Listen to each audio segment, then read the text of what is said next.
माँ जी, ये आप क्या कह रहे हैं? क्या किया मंगल ने? कौन से नकली गहने? हमने कोई नकली गहने नहीं दिए। अब्बा जी, इस घर में मुझे आप सबसे सुलझे हुए ईमानदार इंसान लगते थे। आप सारी सच्चाई खुलने के बाद भी आप मुझे झूठा बना रहे हैं। ये सारी नकली है, सारे के सारे उतनी नकली है जितनी कि आपकी बेटी मंगल गलत लड़की से शादी कर बैठी। ये क्या कह रहे हैं? अम्मा प्लीज, आज आप कुछ नहीं बोलेंगे। हमेशा अपने शराफत में हम चुप रह जाएंगे क्या? आज पूरी दुनिया के सामने, मेरे सामने आपकी बेइज्जती हुई। कैसे चुप रहूं मैं? पूछे इनसे, गलत जेवर क्यों दिया इन्होंने? पूछे। ये बहुत बड़ा इल्जाम लगा रहे हैं। ये सरासर गलत है। सही और गलत आज दिख रहा है आपको। अब बोल रहे हैं आप, तब क्यों नहीं बोला जब अपनी लाडली बेटी को जेवर से लाद कर विदा किया था आपने? पागल समझ रखा है क्या? शादी के गहने लेकर सुनार की दुकान पर गए थे तो वहां क्या हुआ? भरोसे से जब हमने उन्हें जेवर दिए तब पता चला कि सारे के सारे जेवर पर सोने का पानी चढ़ा हुआ था। सारे के सारे नकली है, सारे।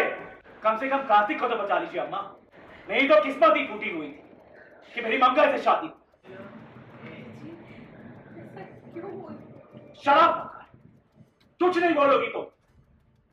15 साल तक तुमने हमें जेवर के बारे में नहीं बताया, पता नहीं और कितने राज छुपाए होंगे तुमने। बस कुछ नहीं सुनना है मुझे, कोई रिश्ता नहीं रखना है इस घर से मुझे। ना मुझे नकली जेवर चाहिए ना झूठी पत्नी। सारी गलती मेरी है, ये सब मैंने किया है, मुझे माफ कर दो। समझन जी, मैं हाथ जोड़ कर माफी मांगती हूँ। मैंने बहुत बड़ी गलती कर दी। मेरी गलती की सजा मेरी बेटी को ना। मम्मी, आपने ऐसा क्यों किया?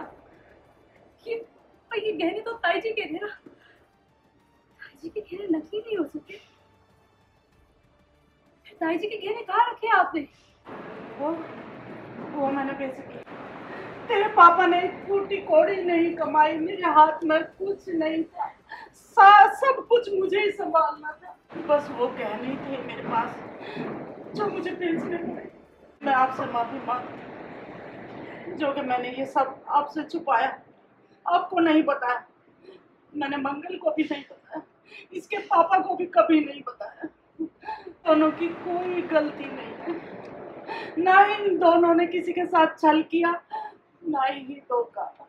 गुनाहगार मैं हूँ, बस मैं। आदित्य ने की मंगल के परिवार के इंसल्ट, लगाया इल्जाम। मंगल की मां ने हाथ जोड़कर मांगी माफी। कलर्स टीवी के शो मंगल लक्ष्मी के ऑन लोकेशन से हम लेकर आए हैं आपके लिए लेटेस्ट अपडेट, जहां पर हमें ये देखने मिल रहा है जैसा कि आदित्य मंगल के घर वालों पर ये इल्जाम लगाता है कि 15 सालों तक मंगल के घर वालों ने आदित्य और आदित्य के परिवार को धोखा दिया है और उन्हें नकली जेवर दिए हैं मंगल की शादी पर। यहाँ पर आदित्य ये कहानी भी बताता है कि कैसे सुनार की दुकान पर जब आदित्य की माँ गहने लेकर गई तो उनकी इंसल्ट हुई नकली गहनों के बारे में जब राज सामने आया, जिसके चलते मंगल को अपने आप पर बोझ बताने लग जाता है कार्तिक। और यहाँ पर आदित्य की ऐसी बातें सुनकर मंगल का पूरा परिवार टेंशन में आ जाता है, जिसके चलते मंगल की माँ अपना गुनाह कबूल करती है और यहाँ पर हाथ जोड़कर सबसे माफ़ी मांगती है। मंगल की माँ और सबको ये बताती है कि सब कुछ उन्होंने खुद किया है और इसमें मंगल का कोई हाथ नहीं है। वेल, क्या है आपका कहना, आप हमें ज़रूर बताएं। साथ ही साथ हमारे चैनल को सब्सक्राइब करना ना भूलें।